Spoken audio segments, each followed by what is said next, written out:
Yo fui a reclamarle al gerente de la corporación eléctrica. Cuando un gerente de empresa eléctrica no te quiere, o de cualquier empresa no te quiere recibir, la secretaria te dice, está en reunión. Si tú entras por curiosidad a verlo, está con las patas arriba en el escritorio y leyendo alguna pendejada. Pero yo lo puedo atender, señor. Yo soy la secretaria del gerente. Y le expliqué. Me dijo que yo tenía razón. Que esas planillas por el consumo eléctrico se iban a reducir como manda la ley, al 50%, pero en la cuarta edad. Cuando ya estés al otro lado, descansando en el Parque de la Paz.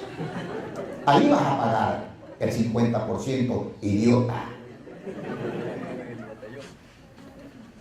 Y nadie dice nada. Nadie dice nada. La otra cuestión fundamental que estamos viviendo en este momento es la revolución en el campo de la educación. Hemos comenzado al revés. No habrá revolución en la educación si no revolucionamos la primaria y la secundaria. Después revolucionamos la universidad. Niños que reciben clases en el monte, en el bosque, en la calle. ¿De qué revolución de la educación hablamos?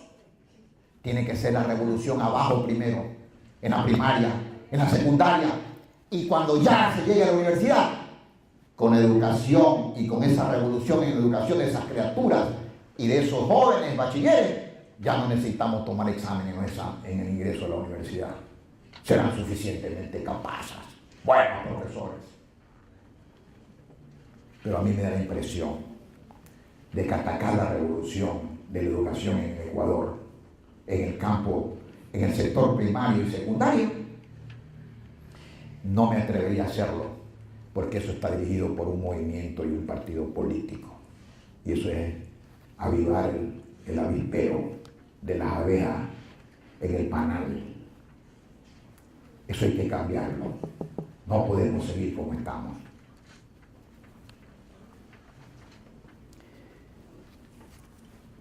De un siglo para acá, América Latina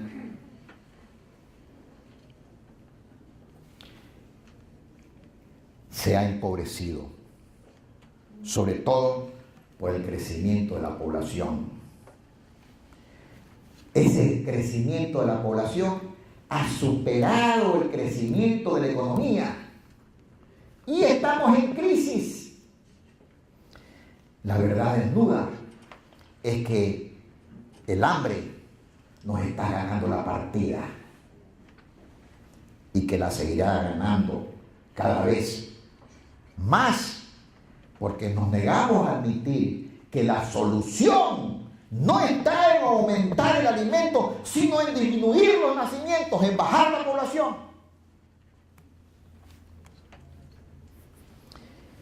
Es perverso y cruel que el sistema en el que vivimos someta a la especulación, al techo, a la casa de un ser humano y a la salud. Son cosas sagradas. No pueden estar sujetos al vaivén del sistema económico. El techo es un techo para la familia. Ayer, hoy, siempre. Ahí morirá. Y por otro lado, no podemos a la salud especularla con seguros elevados y onerosos para la población. Es una obligación. Una sociedad sin salud, enferma, no va a ninguna parte.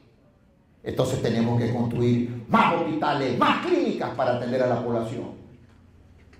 Todos aspiramos a que la población del Ecuador sea sana, saludable, y que cuando caminemos por las calles veamos ojos no biliosos ni diabéticos. Oye, gente sana. Se está haciendo un esfuerzo Yo lo comprendo, pero todavía nos falta mucho más.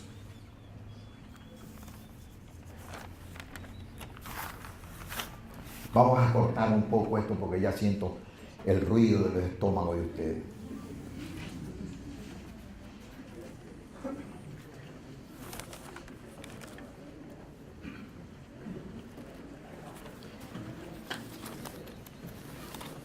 Las cifras son alarmantes. Las cifras son alarmantes. Provocan mareo, náusea. Oye, provoca de todo. Da ganas de suicidarse. Pero la vida es bonita. Hay mujeres bellas que mirar todavía. Ellas nos incentivan a seguir viviendo. Nos incentivan a seguir viviendo.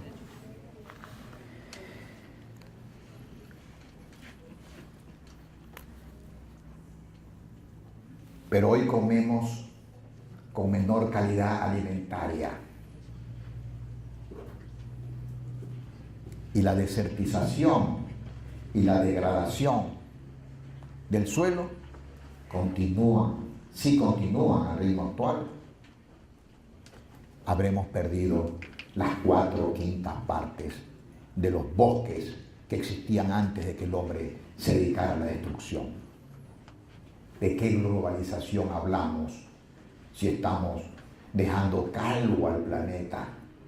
Si los estamos deforestando y cada día estamos más contaminados. ¿De qué globalización hablamos? Era el año 1912 y el Titanic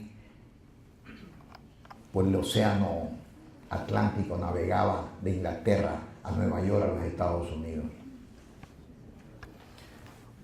Ustedes saben que como la Tierra es una esfera, la distancia más corta entre dos puntos en una esfera es una geodésica, es una curva. En un plano es una recta, pero en una esfera es una geodésica. Entonces, claro, el capitán salió de Inglaterra y él tenía que hacer la curva y llegar a Nueva York. Era lo más corto. Pero al hacer la geodésica se iba muy al norte, más cerca del Ártico. Entonces, en su mano le habían servido una taza de café y le daba vuelta la cucharita en el café hasta que vino el contramaestre y le dijo: capitán, nos anuncian que hay frío bastante más adelante. Hay un barco que nos ha enviado una señal, que por favor, cuidado los témpanos. Y el capitán movía la cucharita en la taza. ¡Ningún témpano! ¡A toda marcha! ¡Adelante! Y ahí yacen 1500 cadáveres en el fondo del mar. Se hundió el Titanic, que ni Dios lo podía hundir, porque chocó contra un témpano. Si el capitán se le hubiera ocurrido bajarse un poquito más, porque él quería romper un récord de tiempo en el viaje, se hubieran podido salvar. Cuando llegó el témpano no lo pudieron evitar y se cortaron las planchas. Y adiós luces de Buenos Aires.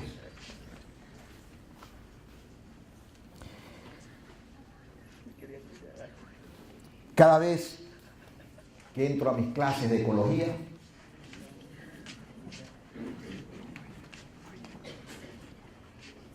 aquí en el POL, leo en la mente de los estudiantes, por medio de la parapsicología, y dicen: ahí viene ese loco apocalíptico, el profesor García.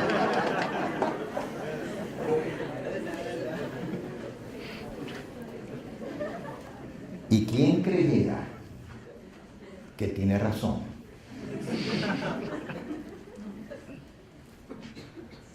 Pero felizmente también les enseño una materia sobre filosofía de la ciencia, en donde les inyecto un poco de optimismo y esperanza, aunque sea virtual.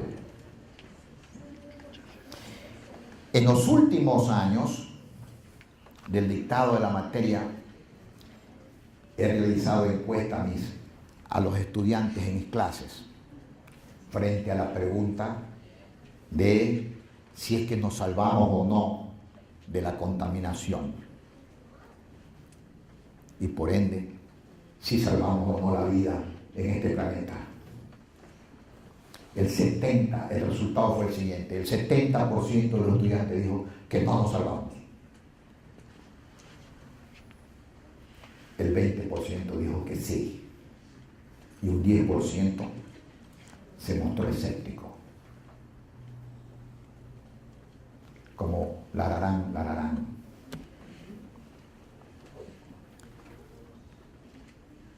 Este resultado deprime, porque la juventud, frente al problema de la contaminación y la vida, ha erosionado la esperanza por un mundo mejor. Siento que se encuentran sumergidos en la incertidumbre cuántica de la razón de ser, pero no obstante con grandes deseos de contribuir a la solución del problema.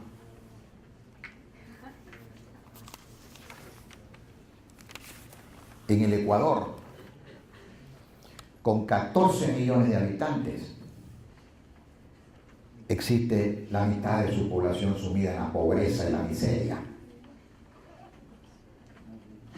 Existe una rabia intensa en la sociedad que de repente se podrá manifestar en una explosión hacia afuera de esa misma rabia que terminaría desestabilizando a la sociedad ecuatoriana. Eso creo yo. Federico García Lorca, ese poeta español, expresaba: el mundo está detenido ante el hambre que asola a los pueblos. Mientras haya desequilibrio económico, el mundo no piensa. Yo lo tengo visto. Van dos hombres por la orilla de un río. El uno es rico, el otro es pobre. Uno lleva la barriga llena y el otro pone sucio el aire con sus bostezos. Y el rico dice: ¡oh, qué barca más linda! Se ve surcando, navegando por el agua. Mire usted, el lirio florece en la orilla. Y el pobre reza: tengo hambre, no veo nada. Natural, el día que el hambre desaparezca, se va a provocar en el mundo la explosión espiritual más grande que jamás haya conocido la humanidad. Nunca jamás se podrán figurar los hombres la alegría que estallará el día de esa gran revolución cuando hayamos superado el hambre. ¿Cómo es posible que la civilización humana, disque formada en los valores cristianos del amor al prójimo, pueda continuar en silencio al hambre que padecen 2.000 millones de personas, a la realidad de los más de 1.000 millones de personas que carecen de agua potable, a los 1.200 millones de seres humanos que viven con menos de $1 al día y a los 3.500 millones, justo la mitad de la humanidad, que carece de las comodidades más elementales? ¿De qué igualdad de posibilidades hablamos en el mundo si hay 130 millones de niños en edad escolar que no pueden acceder a la educación primaria?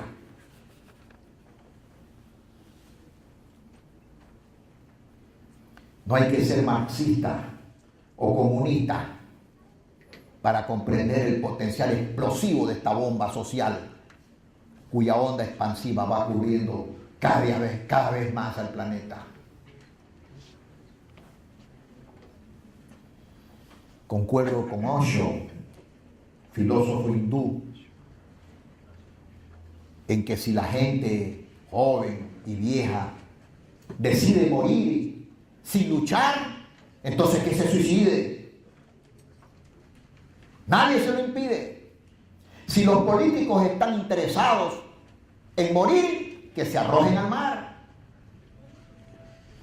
Pero no tienen derecho a destruir a aquellos que aún no han probado las dichas de la vida, que no han visto la belleza del progreso espiritual, que no han tenido la educación que alimenta, la cultura que dignifica, ni han visto las estrellas del firmamento y el universo infinito en que vivimos.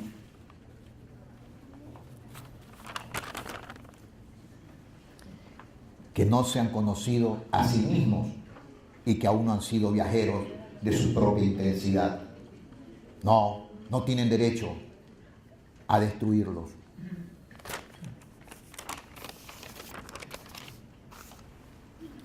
Es verdad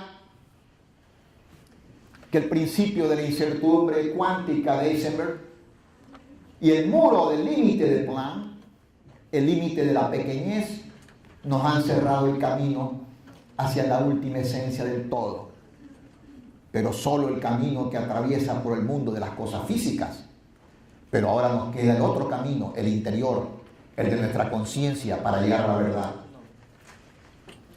Pero en ese mundo interior de la conciencia, ese espacio-tiempo tiene que estar situado más allá del muro del plan. En ese mundo infinitesimal, el de las fluctuaciones cuánticas, los seres humanos, los percibidores o sujetos, nos fundimos con los objetos de la experiencia, es decir, con todas las cosas del mundo. En ese sustrato esencial, infinitesimal, que todo lo rellena, todo es igual a sí mismo, en ese misterioso espacio, que es realmente la esencia última del universo, incluidos nosotros, todo se unifica. El sujeto que percibe y el objeto percibido, en él se encuentra lo trascendente, lo universal, incluso la información, lo que se podría definir como la mente de Dios, como lo ha expresado el propio Stephen Hawking. Buscamos apasionadamente la ecuación de la teoría del todo y todavía no la hemos encontrado. Tiene que haber algo más por fuerza de la razón, porque si el universo y nosotros está establecido en el orden y es coherente, tiene que existir un sistema superior que dé la razón de nuestros primeros principios. Todos sabemos que ningún sistema puede justificarse con sus propios presupuestos o axiomas. Esto ya lo sabemos matemáticamente por el principio de la incompletitud de Kurzweil. Todos intuimos que hay algún tipo de orden subyacente organizando el universo. Aunque el caos se manifiesta por todas partes, una intuición de orden subyacente siempre ha habitado el alma humana. Por eso existen tanto la ciencia como la religión o la mística, los únicos caminos hacia la unidad del campo unificado, soñada por el intelecto de todos los científicos. Y todo razonamiento nos dice que inevitablemente ambos caminos tendrán que converger finalmente en uno solo. No puede haber dos unos, tiene que haber solo un uno, no dos unos. La teoría del todo deberá explicar las emociones del ser humano hacia el interior, el mundo físico exterior, para que sea única y universal. Por lo tanto, quien quiera seguir avanzando hasta el último conocimiento, tendrá que dirigirse hacia el interior del ser humano, hacia la conciencia, hacia la mística, pero una mística que no imponga sobre ese Dios o trascendencia sus propios valores, miedos, ignorancia y ambiciones de dominio. Tiene que salir la solución de nuestros problemas, a nuestros males, de lo más interior, de lo más íntimo de nuestra conciencia, de la esencia de la razón de ser que nos permita garantizar la supervivencia de la especie humana. A esto es lo que le llamamos la revolución de la conciencia cuántica en el ser humano.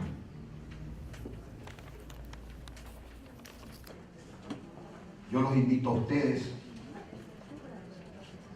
amigos del alma, en este mundo cuántico que hoy vivimos, que compartan conmigo mi rebeldía. Los invito a la competencia por el amor a la humanidad, por el amor a la vida. El crecimiento solo por el crecimiento sin sentido, sin que conserve la vida, es la ideología de la célula cancerígena. Los invito a globalizar la solidaridad, la justicia, el espíritu universal, en beneficio de la paz y la supervivencia de la especie humana. Y los invito a disfrutar hoy de un instante que me hace feliz al estar al lado de ustedes, escuchándolos y viéndolos. Gracias por su atención. Y lo prometido es deuda. Tenemos al quinteto, que es una parte del coro del Escolta. Con ustedes, el quinteto del Escolta. Buenas tardes, para terminar. Naula. ¿Quién está tomando el lista? Se llama la ensalada italiana. Es una cosa muy complicada, tiene nosotros y la entonces creo que la gracias.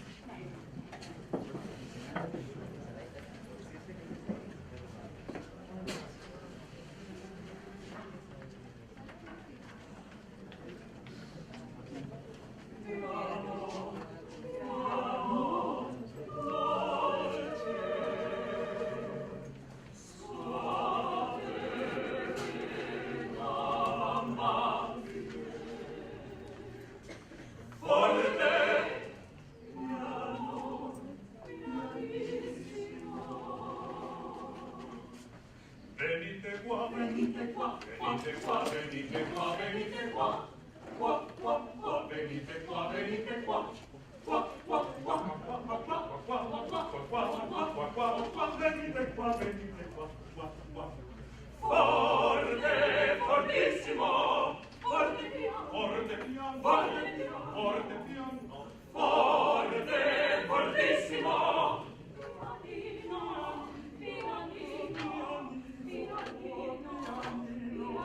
Forte piano, no, no, no, forte,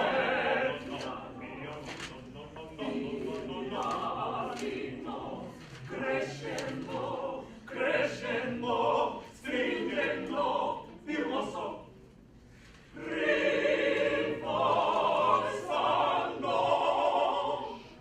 diminuendo, decrescendo.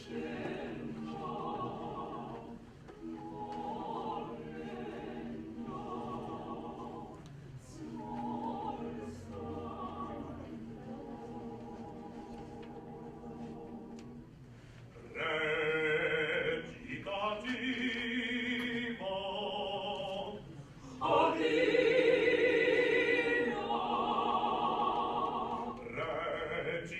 recitativo, o cielo,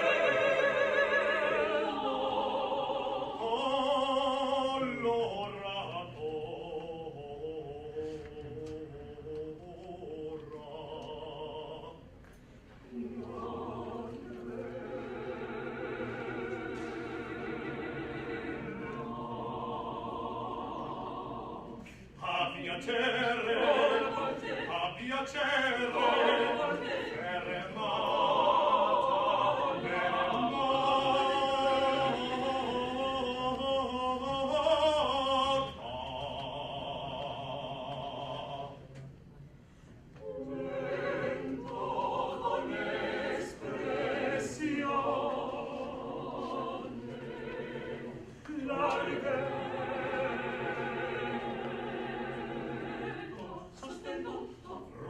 ritenuto, sostenuto, espressivo, ben marcato, con dolore ben negato, un'espressione,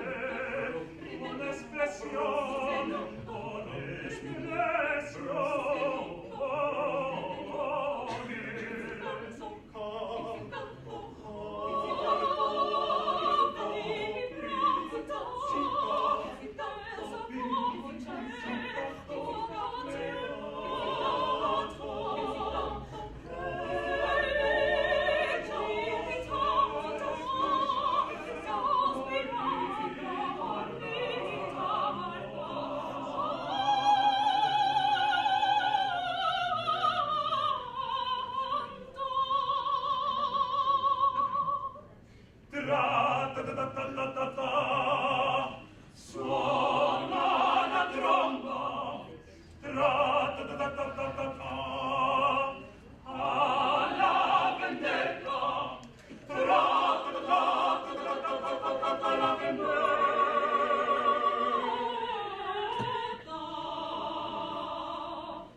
Con fuoco, staccato, assai scandaloso, non più lamentoso, assai scandaloso, non più lamentoso. Bravo,